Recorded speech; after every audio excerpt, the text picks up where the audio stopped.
Welcome to animated study class. मैं गौरव कुमार आप लोगों के लिए 29 दिसंबर के जो करंट अफेयर के क्वेश्चन बन सकते थे वो लेकर आया हूँ, जो आपके होने वाले exam like SSC, CHSL, CGL, RRB, NTPC, UPSI, DRDO, MTS आदि में पूछे जा सकते हैं।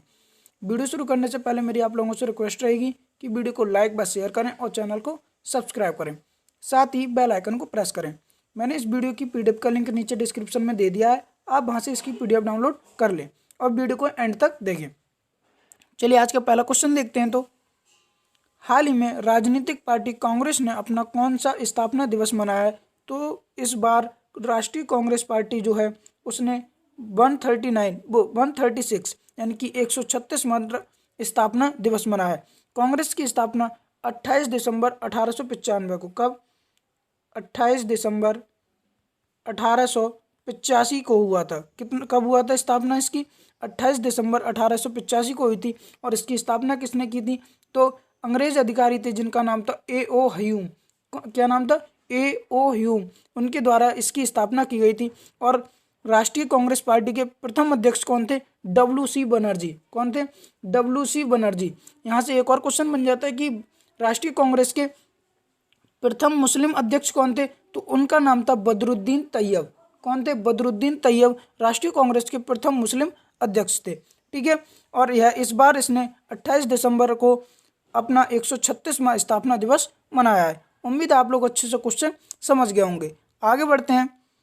हाल ही में सेना प्रमुख मनोज मुकुंद नरवाने किस देश की 3 दिवसीय यात्रा पर गए हैं? कितने? 3 दिवसीय यात्रा पर गए हैं। तो इसका आंसर है दक्षिण कोरिया की। जो हमारे सेना प्रमुख है मनोज मुकुंद नरवाने, वह 3 दिवसीय यात्रा पर गए हैं सैन्य सहयोग का विस्तार करने के लिए। यह जो हमारे सेना प्रमुख हैं वह दक्षिण कोरिया की यात्रा पर गए हैं। ठीक है। किसका? सैन्य सहयोग का विस्तार करने के लिए। ठीक है। अब दक्षिण कोरिया के गए हैं तो दक्षिण कोरिया को मैप में देखते हैं। ये वाला जो पार्ट दिख रहा है जिसे मैंने लाइनिंग किया है यही दक्षिण कोरिया है। कौन है? दक्षिण कोरिया। इनके बीच में जो हल्का सा रेड रेड लाइन दिख रही है ये क्या है? ये दक्षिण कोरिया और नॉर्थ कोरिया को अलग करने वाली लाइन है जिसे 38 पैरेलल कहते हैं। क्या कहते हैं? यानी कि इन दोनों देशों के बीच जो डिवाइडेड लाइन है वह है 38 पैरेलल। ठीक है। उम्मीद है आप लोग अच्छे से क्वेश्चन समझ पाए होंगे। अब यह दक्षिण कोरिया के गए तो दक्षिण कोरिया की बात कर लेते हैं। यहाँ की राजधानी क्या है? सियोल। और यहाँ के पीएम कौन है? Chung Sye Kyun. कौन है? Chung Sye Kyun. और यहाँ की करेंसी क्या है? Korean republic won. क्या है? Korean republic won. उम्मीद है आप लोग अच्छे से क्वेश्चन समझ गए होंगे। आगे बढ़ते हैं। हाल ही में प्रधानमंत्री मोदी ने देश की 100वीं किसान रेल को हरी झंडी दिखाकर रवाना किया है। किन 2 राज्यों के बीच रवाना की गई है? तो इसका आंसर है महाराष्ट्र और पश्चिम बंगाल के बीच हमारे प्रधानमंत्री मोदी जी ने 100वीं किसान रेल को हरी झंडी दिखाकर रवाना किया था और यह महाराष्ट्र और पश्चिम बंगाल के बीच चलेगी। ठीक है। यह महाराष्ट्र के संगोला से, किससे? एक स्थान है, डिस्ट्रिक्ट है जिसका नाम है संगोला, से चलकर पश्चिम बंगाल के शालीमार तक रवाना की गई है। कहाँ तक? पश्चिम बंगाल के शालीमार तक। और यह कौन सी है? 100वीं नंबर की किसान रेल है। उम्मीद आप लोग अच्छे से क्वेश्चन समझ पाए होंगे। आगे बढ़ते हैं। हाल ही में भारत ने किस देश के साथ मिलकर दक्षिण चीन सागर में पैसेज युद्धाभ्यास किया है? तो इसका आंसर है भारत ने वियतनाम के साथ मिलकर दक्षिण चीन सागर में पैसेज युद्धाभ्यास किया था। ठीक है। अब दक्षिण चीन सागर में वियतनाम के साथ किया है तो वियतनाम को मैप में देखते हैं। ये वाला जो पार्ट दिख रहा है जिसे मैंने लाइनिंग किया है यही वियतनाम है। क्या है? वियतनाम। दोनों देशों ने मिलकर 26 दिसंबर को, कब? 26 दिसंबर को जो दोनों देशों की नौसेनाएं हैं, कौन? नौसेनाएं हैं, उन्होंने मिलकर 26 दिसंबर को दक्षिण चीन सागर में यह युद्धाभ्यास किया था जिसका नाम है पैसेज। उम्मीद आप लोग अच्छे से क्वेश्चन समझ पाए होंगे। अब वियतनाम के साथ किया है तो वियतनाम की बात कर लेते हैं। यहाँ की राजधानी क्या है? हनोई। और यहाँ के पीएम कौन है? गुएन चुआन फोक। कौन है? गुएन चुआन फोक। और यहाँ की करेंसी क्या है? डोंग। क्या है? डोंग। उम्मीद आप लोग अच्छे से क्वेश्चन समझ गए होंगे। आगे बढ़ते हैं। हाल ही में किस राज्य सरकार ने मदरसों को मिलने वाली सरकारी मदद को निरस्त करने वाला विधेयक पेश किया है? तो आसाम सरकार ने जो सरकारी मदरसे थे उनको मिलने वाली जो सरकारी मदद होती थी, जो मदरसे थे उन्हें जो मिलने वाली सरकारी मदद होती उन्हें निरस्त करने वाला विधेयक पास किया है। दरअसल सोमवार को यानी कि कल जो आसाम की विधानसभा है, वहाँ पर एक विधेयक पास किया गया था, यानी 3 दिवसीय शांतिकालीन, वहाँ पर शांतिकालीन सत्र चल रहा है, शीतकालीन सत्र चल रहा है, तो वहाँ पर एक विधेयक पास किया गया था जिसमें कहा गया था जो मदरसे हैं उन्हें जितनी भी सरकारी मदद दी जाती थी उन्हें दी जाने वाली मदद को निरस्त किया जाएगा, और जो मदरसे हैं उन्हें सामान्य शिक्षण संस्थान यानी कि जो सामान्य सरकारी स्कूल हैं उनमें बदला जाएगा मदरसों के लिए। ठीक है, और ऐसा विधेयक पास किया आसाम सरकार ने। तो आसाम ने किया, तो आसाम को मैप में देखते हैं, जो रेड वाला पार्ट दिख रहा है यही आसाम है। कौन है? आसाम। ठीक है, आसाम की बात कर लेते हैं। तो आसाम की राजधानी क्या है? दिसपुर, और यहाँ के सीएम कौन है? सर्बानंद सोनोवाल, और यहाँ के गवर्नर कौन है? जगदीश मुखी। कौन है? जगदीश मुखी। उम्मीद आप लोग अच्छे से क्वेश्चन समझ गए होंगे। आगे बढ़ते हैं। हाल ही में मीर सज्जाद अली का निधन हो गया, वह किस खेल से संबंधित हैं? तो इनका आंसर है फुटबॉल से संबंधित हैं। जो एक भारतीय फुटबॉलर थे जिनका नाम था मीर सज्जाद अली, उनका निधन हो गया। यह कौन थे? भारतीय थे। इमेज में देख सकते हैं आप, जो देख रहे हैं दिख रहे हैं यही मीर सज्जाद अली हैं और यह भारतीय फुटबॉलर थे। आगे बढ़ते हैं। हाल ही में प्रधानमंत्री मोदी ने भारत की पहली चालक रहित मेट्रो ट्रेन का परिचालन किस स्थान पर किया है? तो इसका आंसर है दिल्ली में। कहाँ पर? नई दिल्ली में भारत की पहली यानी चालक रहित मेट्रो ट्रेन का परिचालन नई दिल्ली में किया गया है। यह कहाँ से कहाँ तक चलेगी? यह लगभग 37 किलोमीटर की है।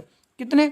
जो भारत की पहली चालक रहित मेट्रो ट्रेन का मतलब है यानी कि इसमें जो यानी कि जो मेट्रो ट्रेन चलेगी इसमें ड्राइवर नहीं होगा। क्या नहीं होगा? ड्राइवर नहीं होगा। और यह भारत की पहली चालक रहित मेट्रो ट्रेन है जो लगभग 37 किलोमीटर की दूरी की है, यानी कि 37 किलोमीटर की दूरी पर चलेगी, जिसकी जो कहाँ से कहाँ तक चलेगी? Janakpuri west botanical garden corridor तक, यानी कि जनकपुरी वेस्ट से बोटेनिकल गार्डन कॉरिडोर तक चलेगी, जो लगभग 37 किलोमीटर की दूरी की हुई है। उम्मीद है आप लोग अच्छे से क्वेश्चन समझ पाए होंगे। और जिसका अनावरण यानी कि शुरुआत किसने की है? हमारे प्रधानमंत्री नरेंद्र मोदी जी के द्वारा। आगे बढ़ते हैं। हाल ही में किस राज्य सरकार ने बागवानी बीमा योजना की घोषणा की है? तो इसका आंसर है हरियाणा सरकार ने बागवानी बीमा योजना की घोषणा की है। अब हरियाणा सरकार ने की है, तो हरियाणा को मैप में देखते हैं, जो रेड वाला पार्ट दिख रहा है यही हरियाणा है। क्या है? हरियाणा। अब ये बागवानी बीमा योजना क्या है? तो इसके तहत कहा गया है कि किसानों की फसलों में जो प्रतिकूल मौसम और प्राकृतिक आपदाओं के कारण होने वाले नुकसान की भरपाई की जाएगी। यानी कि इसमें कहा गया है कि जो हरियाणा सरकार ने कहा है कि प्रतिकूल मौसम और कभी कभी प्राकृतिक आपदाओं के कारण जो फसल नष्ट हो जाती है, नुकसान हो जाता है, उसकी भरपाई राज्य सरकार करेगी। कौन करेगी? राज्य सरकार करेगी। इसके तहत कुल 20 फसलों को शामिल किया गया है इस योजना के तहत। यानी कि अगर उन 20 फसलें शामिल की गई हैं, उनको अगर प्राकृतिक आपदाएं और प्रतिकूल मौसम के कारण अगर कोई भी नुकसान होता है तो उसमें जो राज्य सरकार है उसे कुछ ना कुछ मुआवजा देगी। तो 20 फसलों में 14 सब्जियां हैं, 2 मसाले और 4 फलों को शामिल किया गया है। ठीक है, अगर उन 14 सब्जियों में से कोई भी सब्जी अगर खराब होती है तो उसमें लगभग 30,000 रुपये प्रति एकड़ के हिसाब से दिए जाएंगे। 30,000 रुपये प्रति एकड़ के हिसाब से दिए जाएंगे अगर सब्जियों की नुकसान होता है। और मसाले और फल अगर खराब होते हैं तो 40,000 रुपये प्रति एकड़ के हिसाब से राशि दी जाएगी, यानी कि उनकी भरपाई की जाएगी अगर वह खराब हो जाते हैं प्राकृतिक आपदा और प्रतिकूल मौसम के कारण। उम्मीद आप लोग अच्छे से क्वेश्चन समझ पा रहे होंगे। अब हरियाणा सरकार ने किया, तो हरियाणा को मैप में देखते हैं। हल्का सा जो रेड वाला पार्ट था यही हरियाणा था। हरियाणा की बात कर लेते हैं। यहाँ की राजधानी क्या है? चंडीगढ़। और यहाँ के सीएम कौन है? मनोहर लाल खट्टर। और यहाँ के गवर्नर कौन है? सत्यदेव नारायण आर्य। आगे बढ़ते हैं। हाल ही में किस खिलाड़ी को सर गारफील्ड सॉबर्स अवार्ड से सम्मानित किया गया है? तो इसका आंसर है विराट कोहली को। किसको? विराट कोहली को आईसीसी ने सर गारफील्ड सॉबर्स अवार्ड से सम्मानित किया है। दरअसल अभी आईसीसी ने कुछ अवार्ड्स बांटे हैं, उसमें यह जो अवार्ड दिया गया है सर गारफील्ड सॉबर्स अवार्ड, यह इसलिए दिया गया क्योंकि इन्होंने लगभग एक दशक में यानी कि लगभग 10 सालों में तीनों प्रारूप हैं, यानी कि टेस्ट, वनडे और T20 तीनों प्रारूपों में जबरदस्त खेल दिखाया था। यानी कि इन्होंने बहुत ही अच्छा प्रदर्शन किया, इसलिए इन्हें सर गारफील्ड सॉबर्स अवार्ड से सम्मानित किया गया। इन्हें एक और अवार्ड से सम्मानित किया गया, वह आईसीसी के द्वारा दिया गया ICC men's ODI cricket of the decade. क्या दिया गया है? ICC men's ODI cricketer of the decade award से भी सम्मानित किया गया है। अच्छे, जो भारत के पूर्व कैप्टन थे MS धोनी, कौन, महेंद्र सिंह धोनी। उन्हें पुरस्कार से सम्मानित किया गया, उन्हें दिया गया ICC spirit of the cricket award of the decade. क्या दिया गया? ICC spirit of cricket award of the decade. यह पुरस्कार दिया गया MS धोनी के लिए। यह क्यों दिया गया? उन्होंने खेल भावना को बहुत ही अच्छे तरीके से संभाला था, खेल भावना के लिए इन्हें पुरस्कार दिया गया है। ठीक है। अच्छा, T20 का सर्वश्रेष्ठ क्रिकेटर किसे बनाया गया है? यानी कि जो ICC है उसने T20 क्रिकेट का सर्वश्रेष्ठ क्रिकेट राशिद खान का अवार्ड दिया गया है। सर्वश्रेष्ठ क्रिकेटर का अवार्ड राशिद खान को, और टेस्ट में सर्वश्रेष्ठ क्रिकेटर का अवार्ड स्टीवन स्मिथ को दिया गया है, जो ऑस्ट्रेलिया के हैं। उम्मीद है आप लोग अच्छे से क्वेश्चन समझ पाए होंगे। अब ये सब अवार्ड ICC ने दिए हैं, तो ICC की बात कर लेते हैं। ICC की फुल फॉर्म क्या है? International cricket council. और इसकी स्थापना कब हुई? इसकी स्थापना 1909 में हुई थी। कब? 1909 में। और इसका हेडक्वार्टर कहाँ पर है? दुबई में। और इसके प्रमुख कौन है? इसके चेयरपर्सन है ग्रेग बार्कले। कौन है? Greg Barclay. और इसके CEO कौन है? मनु शाहनी। कौन है? मनु शाहनी। आगे बढ़ते हैं। हाल ही में किस राज्य सरकार ने सरकारी हाई स्कूल के छात्रों के लिए आरक्षण के प्रस्ताव को मंजूरी दी है? तो इसका आंसर है उड़ीसा सरकार ने जो सरकारी हाई स्कूल के छात्र हैं उनके लिए आरक्षण के प्रस्ताव को मंजूरी दे दी है।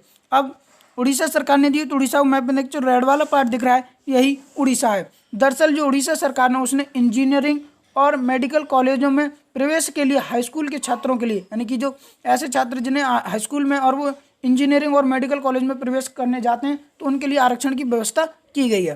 ठीक है। अब उड़ीसा सरकार ने की है, तो उड़ीसा की बात कर लेते हैं। उड़ीसा की राजधानी क्या है? भुवनेश्वर। यहाँ के CM कौन? नवीन पटनायक। और यहाँ के गवर्नर कौन है? गणेशी लाल।